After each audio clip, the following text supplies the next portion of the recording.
এক সন্ধিক্ষণে দাঁড়িয়ে বাংলাদেশ নতুন প্রত্যাশায় দরজায় করোনার্থে ত্রয়োদশ জাতীয় সংসদ নির্বাচন বদলের হাওয়া নিয়ে আসছেন লাখো তরুণ। প্রথমবারের মতো যারা পা রাখছেন ভোটের আঙিনায়, তারা শুধু ভোটারই নন, হতে পারেন গেম চেঞ্জারও। এমন তরুণ অভিজ্ঞদের মুখে শুনবো আগামীর ভাবনা। এসব জানতে ও জানাতেই Madhumati bank road to parliament. আপনাদের সাথে আছে আমি রজুল টুকু। দর্শক, আজকে আলোচনা করব কুষ্টিয়া 1, 2, 3 ও 4 এই সংসদীয় আসনগুলো নিয়ে। জানবো তরুণ ও সাধারণ মানুষের কথা, একই সাথে জানবো আসনগুলোতে রাজনৈতিক দলগুলোর মনোনীত প্রার্থীর মনোনয়ন প্রত্যাশীদের নির্বাচনের ভাবনা। রোড টু পার্লামেন্ট আজকে কুষ্টিয়া সংসদীয় আসন 1, 2, 3 ও 4 এগুলো নিয়ে আলোচনা করব, আগেই জানিয়েছে দর্শক। কিন্তু এই মুহূর্তে কুষ্টিয়া 1, 2, 3 ও 4 সংসদীয় আসনের রাজনৈতিক দলগুলোর মনোনীত প্রার্থীদের কথা শুনে আসবো। আমাদের নেতা বলেছে আমরা এবার ফ্যামিলি কার্ড দেব, কৃষক কার্ড দেব, মহিলাদের উন্নয়নের জন্য যা যা করার দরকার করব। আমাদের 31 দফার মধ্যে সব কিছু আছে। প্রথম 1 নম্বর অগ্রাধিকার হচ্ছে মরিচা ইউনিয়নের ভাঙন রোড, 2 নম্বর চিলমারি রামকৃষ্ণপুরের যোগাযোগ ব্যবস্থা। অবশ্যই স্থলবন্দরের উদ্যোগ নেব এবং এখানে স্থলবন্দর হলে বেনাপোল থেকে যে দূরত্ব ঢাকা, অনেক দূরত্ব কমে যাবে আমাদের ঢাকার সঙ্গে এবং আমার এলাকার উন্নয়ন হবে। মাদক, সন্ত্রাস, চাঁদাবাজ, অস্ত্রবাজি দৌলতপুর উপজেলায় থাকতে দেব না। কঠোর হস্তে দুর্নীতি দমন, চোরাচালান বন্ধ, মাদকমুক্ত একটি দৌলতপুর জাতিকে উপহার দেওয়ার জন্য প্রাণান্তকর চেষ্টা করবে ইনশাল্লাহ।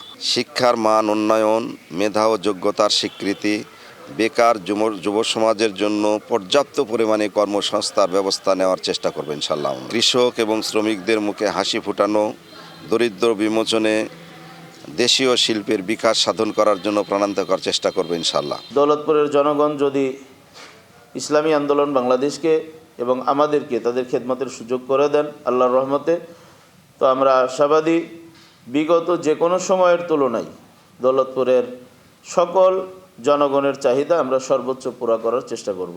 আমাদের দৌলতপুরে এখন পর্যন্ত রাস্তাঘাটের অনেক জায়গায় অনেক দুরবস্থা আছে। আমরা সর্বোচ্চ উন্নত মানের রাস্তা, সড়ক নির্মাণের জন্য আন্তরিকভাবে চেষ্টা করব। আমাদের শিক্ষা প্রতিষ্ঠানগুলির এখনও অনেক জায়গায় অবকাঠামোগত অবহেলা আছে, ত্রুটি আছে।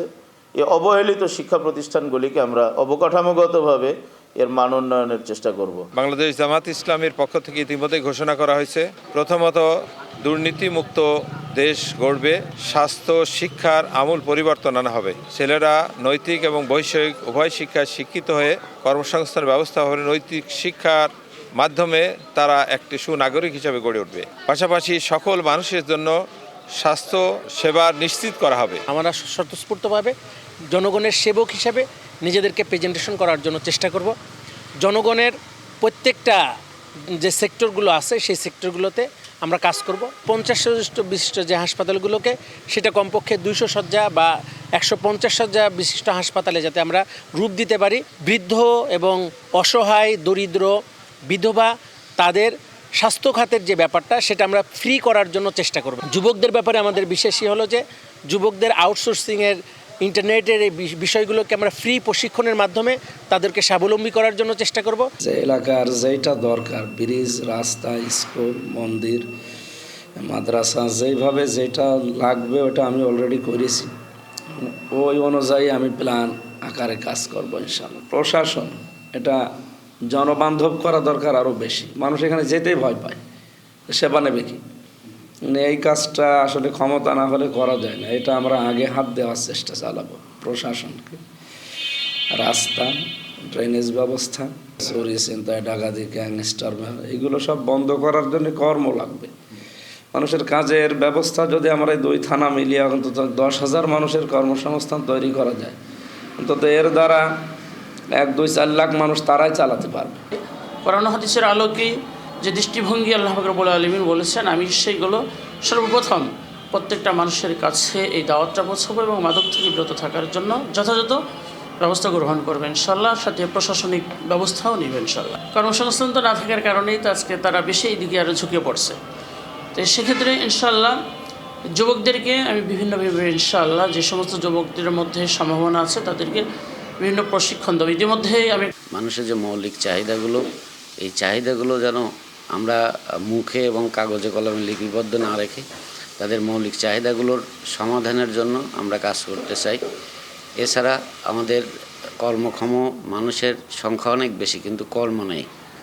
আমরা চাই যে আমাদের এই যুব সমাজ এবং কর্মমুখী মানুষের কর্মসংস্থান করে দেশকে উন্নয়নের জন্য, যাতে তারা কর্ম করেই নিজের ভাগ্যকে পরিবর্তন করতে পারে। কুমারখালী পৌরসভার জন্য ইতিমধ্যে 1 কোটি টাকার একটি ফান্ড এনেছি। ড্রেনের যে ক্ষতিগ্রস্ত কাজগুলো ছিল সেটা সম্পূর্ণ করার জন্য রাস্তাঘাটে, এবং সেটা টেন্ডারের মাধ্যমে, ওপেন টেন্ডারের মাধ্যমে সেই কাজ করা হচ্ছে। এবং 2 কোটি টাকার একটা ফান্ড চলমান, সেটা বাস্তবায়ন হবে আগামী 1 সপ্তাহের মধ্যে।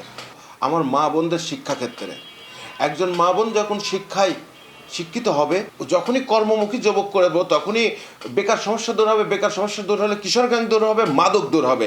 তার মানে একটার সঙ্গে দুইটা জড়িত। প্রথম সমস্যা হচ্ছে নদী ভাঙনের একটা বড় সমস্যা। দ্বিতীয় আছে আমাদের প্রায় 35% জমি, কৃষি জমি জলাবদ্ধতায় ফসল উৎপাদিত হয় না। তৃতীয় আছে কুমারখালী তাঁত শিল্প প্রায় ধ্বংসপ্রায়, কুমারখালী চিকিৎসা ব্যবস্থাও প্রায় ধ্বংসপ্রায়, কুমারখালী হাসপাতালে কোনো ডাক্তার নেই। আল্লাহ পাক রব্বুল আলামিন যদি আমাকে এই আসনে এমপি নির্বাচিত করান, আমি প্রথম কাজ করব কৃষিকে আধুনিকরণ করা, কৃষকের উন্নয়নের প্রচেষ্টা চালানো, সেই সাথে কৃষির সকল যন্ত্রপাতি, সার এ সকল সহজলভ্য করে যাতে কৃষি খরচ কম হয় সেই ব্যবস্থা করা। এ পর্যায়ে আমাদের সাথে অনলাইনে যুক্ত হচ্ছেন কুষ্টিয়া 3 আসনে বিএনপি মনোনীত প্রার্থী জাকির হোসেন সরকার। আরও যুক্ত হচ্ছেন কুষ্টিয়া জেলা জামায়াতে ইসলামীর আমির অধ্যাপক আবুল হাশেম। আমি যদি শুরুতেই জাকির হোসেন আপনার কাছে যেতে চাই, দুজনে আছেন, দুজনকেই স্বাগত রোড টু পার্লামেন্টে। জাকির হোসেন, আপনার কাছে আমি জানবো যে আপনাদের মাঠের প্রস্তুতি তো জানবো, কিন্তু তার আগে আমি জানতে চাই যে যেটি বলা হচ্ছে বৈষম্যহীন বাংলাদেশ, নতুন বাংলাদেশ, সেই নতুন বাংলাদেশ আসলে আপনি মনোনীত হলে, নির্বাচিত হলে দিতে পারবেন কিনা? ধন্যবাদ আপনাকে। আপনারা জানেন যে ইতিমধ্যে আমাদের নেতা দেশনায়ক জনাব তারেক রহমান রাষ্ট্র কাঠামো মেরামতের 31 দফা ঘোষণা করেছেন। এই 31 দফার আলোকেই আসলে আমরা আমাদের কুষ্টিয়াকে গড়ে তুলতে চাই।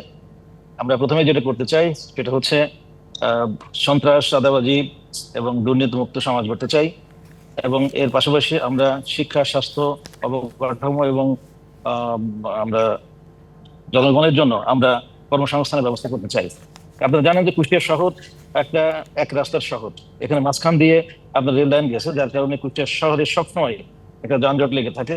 তা আমরা যদি জনগণের সমর্থন নিয়ে আমরা দেশ পরিচালনা করার সুযোগ পাই, তাহলে আমরা যেটা করবো, শহরের মাঝখান থেকে রেল লাইনটা আমরা উঠিয়ে রেল লাইনের যে আগের জায়গা ছিল সেখানে আমরা এটা পুনঃস্থাপন করব, এবং এর মাধ্যমে শহরটা একটা সুপরিসর শহরে পরিণত হবে। এবং এছাড়া আমরা কুষ্টিয়াকে একটা মেডিকেল সিটি হিসেবে দেখতে চাই, কারণ কুষ্টিয়াতে ইতিমধ্যে 250 বেডের একটা হসপিটাল আছে, এছাড়া 500 বেডের একটা হসপিটাল হয়েছে, যেটা যদিও আংশিকভাবে এখন চলছে, এটাকে আমরা পূর্ণাঙ্গ রূপ দিব। এবং এছাড়া আরো প্রাইভেট বেশ কিছু হসপিটাল আছে। এই প্রাইভেট এবং সরকারি হসপিটালগুলো মিলিয়ে আমরা যদি একটা সমন্বিত একটা প্রচেষ্টা নেই, তাহলে আমরা দেখেছি প্রায় 4000 বেডের একটা ফ্যাসিলিটি কুষ্টিয়া এলাকায় আছে, যার মাধ্যমে আমরা কুষ্টিয়াকে একটা মেডিকেল হাবে পরিণত করতে পারি। এর মাধ্যমে কুষ্টিয়ার আশেপাশের যে জেলাগুলো আছে, আপনার মেহেরপুর, চুয়াডাঙ্গা, রাজবাড়ী, দিনাজপুর মিলে এটা একটা এই এলাকায় একটা মেডিকেল হাবে পরিণত হবে কুষ্টিয়া। এবং এর মাধ্যমে কুষ্টিয়া থেকে বিভিন্ন সময় দেখা যায় মুমূর্ষু রোগীদেরকে যখন তাদের সাপোর্ট প্রয়োজন, তখন তাদেরকে ঢাকা অথবা রাজশাহীতে পাঠানো হয়, এবং এখানে পাঠানোর সময় দেখা যায় 4-5 ঘন্টা তারা কোনো ট্রিটমেন্ট পায় না। আমরা এমন একটা ব্যবস্থা নিতে চাই যাতে কোনো রোগীকেই কুষ্টিয়া থেকে আর কখনোই রাজশাহীতে বা ঢাকাতে আর না পাঠাতে হয়, সেজন্য একটা ফ্যাসিলিটি আমরা ডেভেলপ করতে চাই। একদম এছাড়া কুষ্টিয়াতে আমরা জানেন যে একটা জি, ধন্যবাদ আপনাকে জাকির হোসেন। আমি ফিরবো আপনার কাছে। আমার প্রশ্নটা আগেই বলে রাখি, যেটি হচ্ছে যে কোনো চ্যালেঞ্জ অনুভব করছেন কিনা এবং নির্বাচনী প্রস্তুতি কেমন। আপনার কাছে আমি ফিরবো জাকির হোসেন। আমি একটু আবুল হাশেমের কাছে যেতে চাই। আবুল হাশেম, অন্যান্য দলকে রেখে জামায়াতকে কেন আসলে ভোটাররা বেছে নেবে, সেটি দিয়ে যদি আলোচনা শুরু করতে চাই আপনার সাথে। ধন্যবাদ আপনাকে সহ আমাদের সাথে যারা সংযুক্ত আছেন, এবং আপনাদের মাধ্যমে দেশবাসীকে আমি প্রথমেই শুভেচ্ছা এবং সালাম জানাচ্ছি। আসসালামু আলাইকুম ওয়া রাহমাতুল্লাহ। আমি কথার শুরুতেই গভীর শ্রদ্ধার সাথে ইনকিলাব মঞ্চের মুখপত্র প্রিয় শহীদ ওসমান হাদি ভাইকে স্মরণ করছি, তার রুহের মাগফিরাত কামনা করছি। সাথে সাথেই বিজয়ের মাস হিসাবে সকল শহীদ মুক্তিযোদ্ধা সহ সকল মুক্তিযোদ্ধাদের প্রতি আমি সম্মান জ্ঞাপন করছি। আপনার প্রশ্নের উত্তরে যে কথাটি বলতে চাই, নতুন বাংলাদেশ, আসলে দেশের মানুষ নতুন কিছু চাইবে, এটি স্বাভাবিক। আমাদের স্বাধীনতার 55তম বছর আমরা পালন করলাম। এই 55 বছরের স্বাধীনতার যে স্বপ্ন, সাম্য, মানবিক মর্যাদা এবং সামাজিক ন্যায় বিচার, এটি কাগজে কলমে লেখা থাকলেও আমরা বারবার শুনলেও মূলত এটি হয়নি। তাই এই বিষয়গুলোকে প্রতিষ্ঠিত করতে হলে প্রয়োজন আসলে সৎ, যোগ্য এবং আদর্শিক নেতৃত্ব। বাংলাদেশ জামাত ইসলামী এরকম নেতৃত্বই তৈরি করেছে বলে আমাদের বিশ্বাস। জনগণও এটি তাদের বিশ্বাসে পরিণত হয়েছে ইতিমধ্যেই জামাত ইসলামের নানা কার্যক্রমের কারণে। এই জন্য আমরা চরমভাবে আশাবাদী, বাংলাদেশের জনগণ নতুন বাংলাদেশে নতুন নেতৃত্ব বেছে নেবে, সেটি জামাতের নেতৃত্ব ইনশাআল্লাহ। একদম পরিষ্কার, অর্থাৎ আপনারা আশাবাদী। আমি একটু জাকির হোসেনের কাছে যেতে চাই। আপনার কাছে আমার প্রশ্ন ছিল যে নির্বাচনের মাঠে কোনো চ্যালেঞ্জ অনুভব করছেন কিনা, মানে শক্ত প্রতিদ্বন্দ্বিতার কোনো আভাস পাচ্ছেন কিনা, এবং আপনাদের নির্বাচনী প্রস্তুতিটাই বা কেমন, সেটাও একটু শুনতে চাই। ধন্যবাদ আপনাকে। আসলে এই মুহূর্তে আমরা সেরকম কোনো শক্ত চ্যালেঞ্জ বা আমরা অনুভব করছি না, কারণ আপনারা জানেন যে কুষ্টিয়া এলাকা বিএনপি শক্ত ঘাঁটি। যতবারই সুস্থ সুন্দর নির্বাচন হয়েছে, সবসময় দেশের জনগণ, কুষ্টিয়ার জনগণ বিএনপিকে এবং ধানের শীষে ভোট দিয়েছে।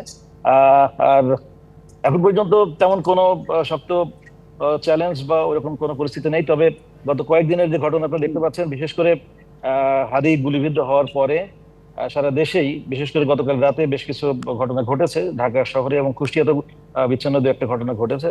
আমি যেটা মনে করি যে এটা আসলে হাদি যে আদর্শ ধারণ করতো, লালন করতো, তার সাথেও এটা একেবারেই যায় না। কারণ হাদি নতুন বাংলাদেশের স্বপ্ন দেখেছিল। এখন যারা এই ধরনের বিশৃঙ্খলা করছে, বিশেষ করে গণমাধ্যমে যে ধরনের হামলা হয়েছে, এটা একেবারেই কেউই আশা করে না, আমরাও এটা আশা করি না। আমরা যেটা চাই, এ ধরনের ধ্বংসাত্মক কর্মসূচি থেকে সবাই বের হয়ে আসবে এবং সামনে যে নির্বাচন হবে সেখানে সবাই সুন্দরভাবে নির্বাচনের পরিবেশটা রক্ষা করবে এবং সবাই নির্বাচনে অংশগ্রহণ করে দেশে গণতন্ত্রের ধারা ফিরে আসতে সহযোগিতা করবে। জি, জাকির হোসেন, আপনাদের কথা শুনলাম। আমি একটু আবুল হাশেমের কাছে আবারও যেতে চাই। আবুল হাশেম, বিগত নির্বাচনগুলোর তুলনায় এবারে আসলে জামাতের অবস্থানটা কেমন আপনাদের এলাকায়, এবং যেটা হচ্ছে যে আপনাদের যে প্রস্তুতি, সেটিও একটু শুনে নিতে চাই এর পাশাপাশি। জি, ধন্যবাদ আপনাকে। বাংলাদেশ জামাত ইসলামী সারা দেশের মতোই কুষ্টিয়াতেও আমাদের 4টি আসনের নির্বাচনের আমাদের সার্বিক প্রস্তুতি ইতিমধ্যে প্রায় সম্পূর্ণ হয়েছে, যদিও আনুষ্ঠানিকভাবে কিছু কাজকাম আমাদের বাকি আছে। আপনি জানেন যে বাংলাদেশ জামাত ইসলামের আমির ডাক্তার শফিকুর রহমানের নেতৃত্বে বাংলাদেশের দুর্নীতি, চাঁদাবাজ, সন্ত্রাস মুক্ত, শোষণ ও সাম্য বৈষম্যহীন একটি মানবিক বাংলাদেশ গড়ার যে দৃঢ় প্রত্যয় নিয়ে জামাত ইসলামী এগিয়ে যাচ্ছে। দেশের মানুষ জামাত ইসলামীর নেতৃত্বের কারণে ইতিমধ্যেই তাদের ভালোবাসার সবটুকুই জামাতকে দেওয়ার জন্য অলরেডি প্রস্তুত। সেজন্য আগামী নির্বাচনে আমরা মনে করি কুষ্টিয়ার 4টি আসনেই আমরা জনগণের যে ভালোবাসা দেখছি, যে উৎসাহ দেখছি, আমাদের প্রতি তাদের যে সমর্থন দেখছি, তাতে আমরা মনে করি যদি একটি সুষ্ঠু নির্বাচন হয়, জনগণ তাদের ভোটাধিকার প্রয়োগ করতে পারে, তাহলে ইনশাআল্লাহ আমরা কুষ্টিয়ার 4টি আসনেই বিজয়ী হতে পারবো ইনশাআল্লাহ। তবে নির্বাচন অবশ্যই একটি চ্যালেঞ্জ, এখানে প্রতিযোগিতা থাকবে, চ্যালেঞ্জ থাকবে, এটা থাকবেই। তবে সেই চ্যালেঞ্জে আল্লাহর মেহেরবানি আমরা জনগণের ভালোবাসায় উত্তীর্ণ হবে, এটি আমাদের দৃঢ় প্রত্যাশা। আবুল হাশেম, সংক্ষেপে যদি একটু জানতে চাই আপনার কাছে, আইন শৃঙ্খলা পরিস্থিতির ব্যাপারে আপনার মন্তব্য বা মূল্যায়ন কি? আমরা আপনার মাধ্যমে দেশবাসী সহ কুষ্টিয়াবাসীকে জানাতে চাই, আসলে বর্তমান এই সরকার যারা প্রায় 15 মাস দায়িত্ব পালন করছেন, সত্যিকার অর্থে এই 15 মাসে আইন শৃঙ্খলার নানা ধরনের অবনতি ছিল, এখনো আছে। বিশেষ করে ওসমান হাদির শাহাদাতের পরে সারা দেশে আইন শৃঙ্খলার অনেক অবনতি হয়েছে। আমরা আমাদের দলের পক্ষ থেকে স্পষ্ট জানান দিতে চাই, শহীদ ওসমান হাদির শাহাদাত বরণের মধ্য দিয়ে একটি সংকট তৈরি হয়েছে ঠিকই, কিন্তু এই সংকটকে যদি আমরা না বুঝে এখানে যদি আমরা ধৈর্য ধরতে না পারি, সহনশীলতা দেখাতে না পারি, তাহলে আরো বড় কিছু ঘটে যেতে পারে।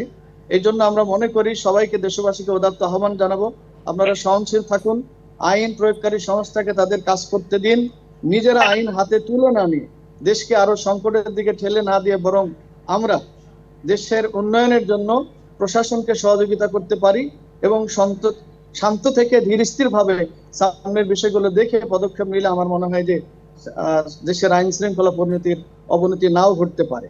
আর যদি এটা না বুঝে আমরা যে যার মতো করে যা ইচ্ছা তাই করতে থাকি, এটা নিঃসন্দেহে আমাদের দেশের জন্য কোনো ভালো কিছু বয়ে আনবে না।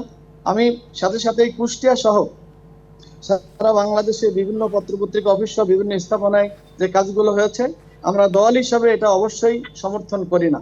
যে বা যারা করেছেন, প্রশাসনের কাছে এর যদি কিছু থাকে তাহলে তারা ব্যবস্থা নিতে পারবেন। আমরা মনে করি এই জাতীয় কাজ থেকে সবারই বিরত থাকা উচিত। একদম একদম পরিষ্কার। জাকির হোসেন, আপনার কাছে একটু যেতে চাই, নির্বাচনী যে পরিবেশ নিয়ে আমরা কথা বলছিলাম, আপনাদের আসলে কোনো অন্তর্কোন্দল আছে কিনা সেটিও একটু শুনবো, পাশাপাশি আরেকটু জানবো যে এই মুহূর্তে আসলে নির্বাচনী পরিবেশটা কেমন দেখছেন? ধন্যবাদ আপনাকে। আপনারা জানেন যে বিএনপি অনেক বড় একটা দল, এখানে অনেক ত্যাগী এবং অনেক পরীক্ষিত নেতাকর্মী আছে। সবারই কিছু এক্সপেকটেশন থাকে, বিশেষ করে ইলেকশনের সময় সবাই নমিনেশন চাই, মনোনয়ন চাই।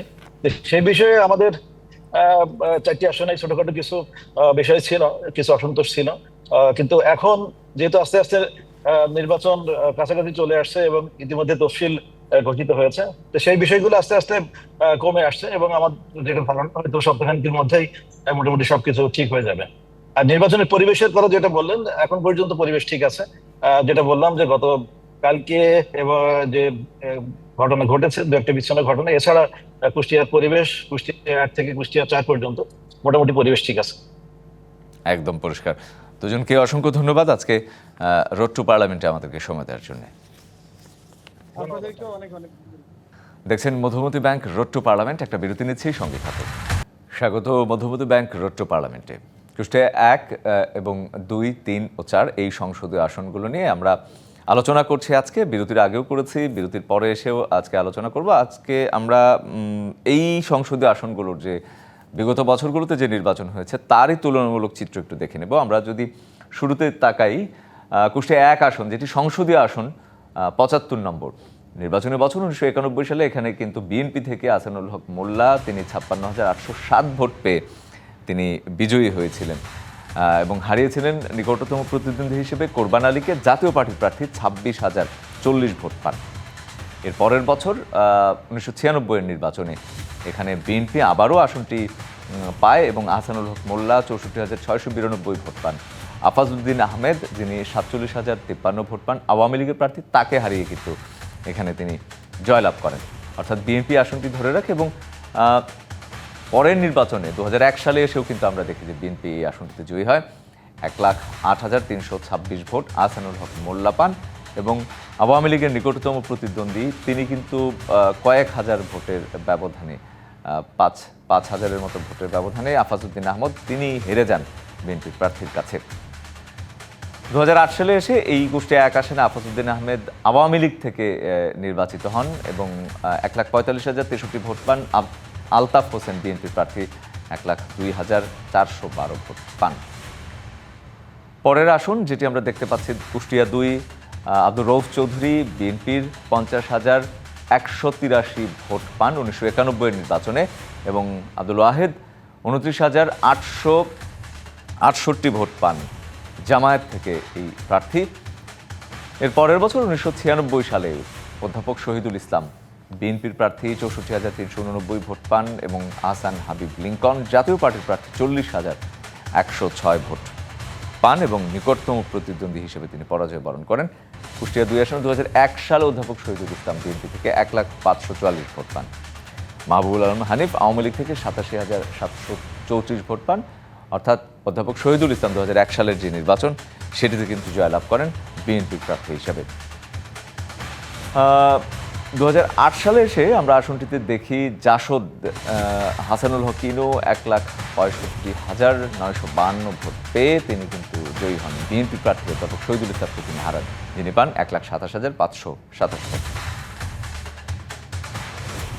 পরবর্তী আসনে চলে যাই। সংসদীয় আসন ৭৭, কুষ্টিয়া ৩, KM আব্দুল খালেক চন্টু ৬২,১৮০ ভোট পান ১৯৯১ সালের নির্বাচনে বিএনপি থেকে, এবং আনোয়ার আলী আওয়ামী লীগের প্রার্থী ৩৩,৮৬২ ভোট পান, তিনি হেরে যান।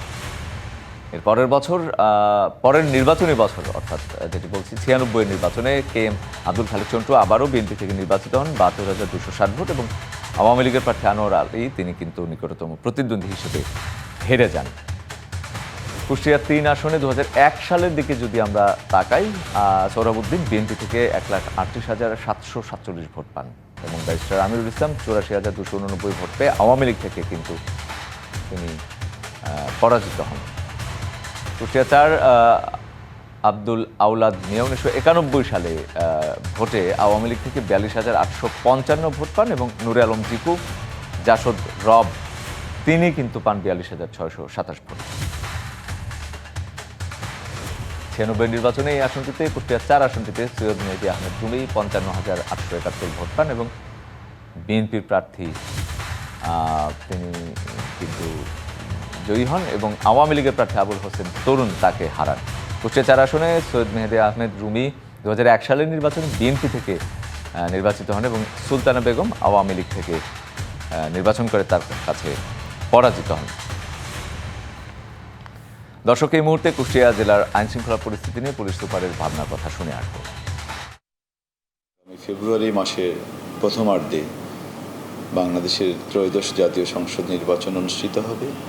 একই সাথে কিছু সাংবিধানিক প্রশ্নে একটি গণভোট অনুষ্ঠিত হবে, এবং এই দুটি ভোট অবাধ, সুশৃঙ্খল, নিরাপদ এবং অংশগ্রহণমূলক হওয়ার জন্য বহুবিধ পদক্ষেপ ইতিমধ্যে বিভিন্ন সংস্থা থেকে গ্রহণ করা হয়েছে। আমাদের সরকারের প্রধান উপদেষ্টা ইতিমধ্যে ঘোষণা করেছেন, আপনারা শুনেছেন, যে ৫৪ বছরের ইতিহাসে এবছরের নির্বাচন হবে সর্বশ্রেষ্ঠ। যেহেতু বিগত কয়েকটি নির্বাচনে আমাদের নির্বাচন নিয়ে আমাদের কিছু প্রশ্নের মুখোমুখি হতে হয়েছে রাষ্ট্রকে, এবং এই নির্বাচনের প্রক্রিয়ার সাথে যারা জড়িত তাদের বিষয়ে বিভিন্ন প্রশ্ন উত্থাপিত হয়েছে। এ কারণে এই বছর সামনে যে নির্বাচনটি অনুষ্ঠিত হবে ইতিমধ্যে ঘোষণা হয়েছে, সেই নির্বাচনটিকে নিরপেক্ষ, গ্রহণযোগ্য এবং পক্ষপাত মূলক যাতে না হয় সেই ব্যবস্থা গ্রহণ করার জন্য আমরাও পুলিশ বাহিনীর পক্ষ থেকে বিভিন্ন পদক্ষেপ গ্রহণ করেছি ইতিমধ্যে। আপনাদেরকে আমরা জানাতে চাই, পুলিশ হেডকোয়ার্টার এবং আমাদের মাননীয় ইন্সপেক্টর জেনারেলের সরাসরি তত্ত্বাবধানে বাংলাদেশ পুলিশের প্রায় ১,৫২,০০০ পুলিশ সদস্য নির্বাচন সংক্রান্তে প্রশিক্ষণ গ্রহণ করছে। এই জেলায় যারা নির্বাচনী কাজে অংশগ্রহণ করবে সবাই প্রশিক্ষিত হবে, পুলিশ সুপার থেকে শুরু করে আমাদের সর্বনিম্ন যারা আছে তারাও। তো এটা হলো আমাদের একটা বলা যায় একটা খুব গুরুত্বপূর্ণ একটা পদক্ষেপ। এছাড়া নির্বাচনের সময় যে সকল অপরাধ সংঘটিত হতে পারে, আপনারা জানেন এই কুষ্টিয়া জেলা একটি সীমান্তবর্তী জেলা, আমাদের পার্শ্ববর্তী একটা বড় দেশের সাথে আমাদের প্রায় ৪৬ কিলোমিটার আন্তর্জাতিক সীমানা রয়েছে। এই সীমানাটিকে ওই সময় আমরা যাতে নিরাপদ করতে পারি আমাদের দেশের জন্য এবং দেশের অনুষ্ঠিত যে ভোট যে অনুষ্ঠিত হবে সেই ভোটের জন্য, এই জন্য আমাদের ইতিমধ্যে আমরা নিরাপত্তা পরিকল্পনা গ্রহণ করেছি। তো এইবার আপনারা উৎসবমুখর পরিবেশে একেবারে আনন্দ নিয়ে নিরাপদে আপনারা ভোট সেন্টারে যেতে পারবেন, সেই ব্যবস্থা আমরা আইনশৃঙ্খলা বাহিনীর পক্ষ থেকে করব। আর প্রার্থীদের জন্য আমরা বলবো, আপনারা এই নির্বাচনকে আপনারা এইরকম একটা পরিবেশ তৈরি করবেন যাতে ভোটাররা আপনাদের উপর আস্থা রেখে আপনাদেরকে ভোট দিবে, নিরাপদে ভোট দেবে এবং প্রতিটি কেন্দ্রে তারা যেতে পারে, সেই পরিবেশটা তৈরিতে আপনারা প্রশাসনকে, আইনশৃঙ্খলা বাহিনীকে সহযোগিতা করবেন। এবারে জেনে নেব নির্বাচন নিয়ে তারুণ্যের নানা ভাবনা, প্রত্যাশার কথাও।